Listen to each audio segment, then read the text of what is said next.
Season's greetings. I figured tonight, instead of doing a cocktail or this day in history, I'd read you a Christmas carol. 'Twas the night before Christmas, and up in the tower, everyone was partying except one wallflower. John McClane missed his wife. Things just weren't the same since Holly had moved west and changed her name. He tried to win her back, but still she said no, while unbeknownst to them, there was trouble below. A truck had pulled up, and who should disembark but 14 men whose intentions were dark. They spoke not a word and unloaded big crates. They cut the phone lines and locked all the gates. Carl swept the ground floor, shooting every guard dead, while visions of bearer bonds danced in his head.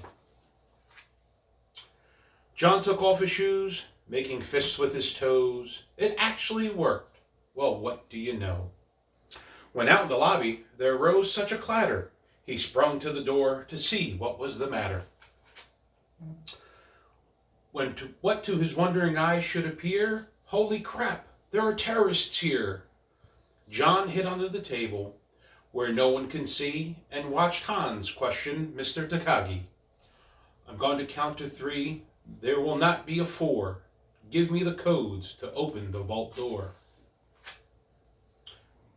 I don't know the codes, so go ahead and shoot. Okay, said Hans Gruber, and ruined Takagi's suit. John tried to call the cops by pulling an alarm, but instead called the bad guys who tried to cause him harm.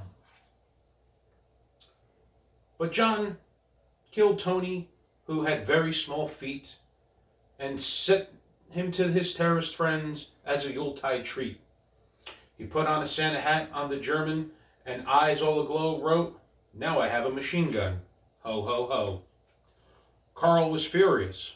Tony was his brother. He chased John across the roof, and they shot at one another. John was able to escape through the ventilation shafts. "Come out to the coast," he sighed. "We'll have a few laughs." At Nakatomi Tower, Sergeant Powell appeared. He checked the whole lobby and saw nothing weird. He was pulling away, but that didn't go far before Marco landed on the hood of his car. Powell drove away backwards, screaming in fright. "Welcome to the party, pal!" John yelled with delight. More police arrived, the FBI and the SWAT team, but Hans didn't mind. It was all part of his scheme.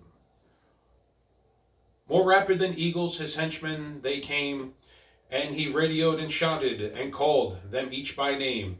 Now Eddie, now James, now Franco, now Yuli, on Fritz, and on Carl, long hair and unruly. They shot the SWAT tank with the surface-to-air missile and knocked it away like a downed piece of thistle. Now John McClane was angry indeed. He blew up terrorists and called them jerkweed. Elias told Hans, "Booby, I'm your white knight." Hans shot him dead, giving the hostages a fright. Hans went to check on the explosive fuses and saw John without wearing shoes. John fled from Carl and Hans, but alas, he had run barefoot over sharp broken glass. His feet, how they hurt, his soles, oh so bloody. John crawled to the bathroom and called his good buddy. John was weary and ready to throw in the towel until he got a pep talk from Sergeant Al Powell. Powell was a chubby and plump and a jolly right old cop, and he trusted the cowboy in a tattered tank top. But a reporter was probing into McClane's life and revealed that Holly was actually John's wife. Hans quickly flipped over the gold picture frame. "It is a pleasure to meet you, Mrs. McClane." His clothes all tarnished with ashes and soot, John staggered to the roof, bloody and barefoot. The explosives were wired to the rooftop with care, in hopes that hostages would soon be there.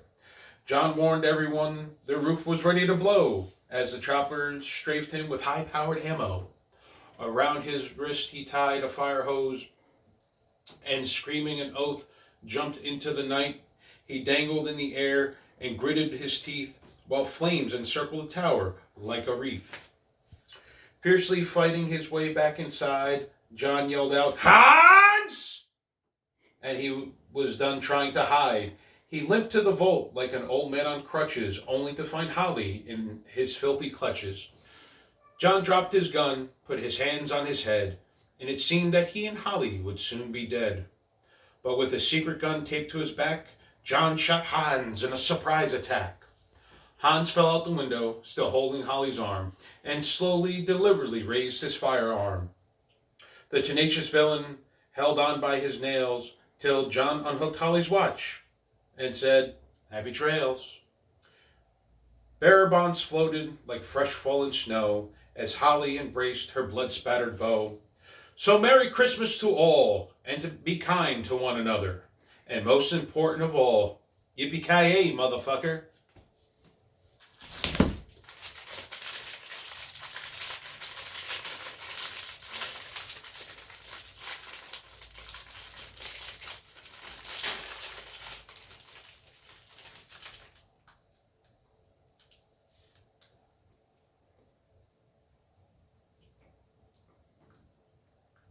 These things really are gross.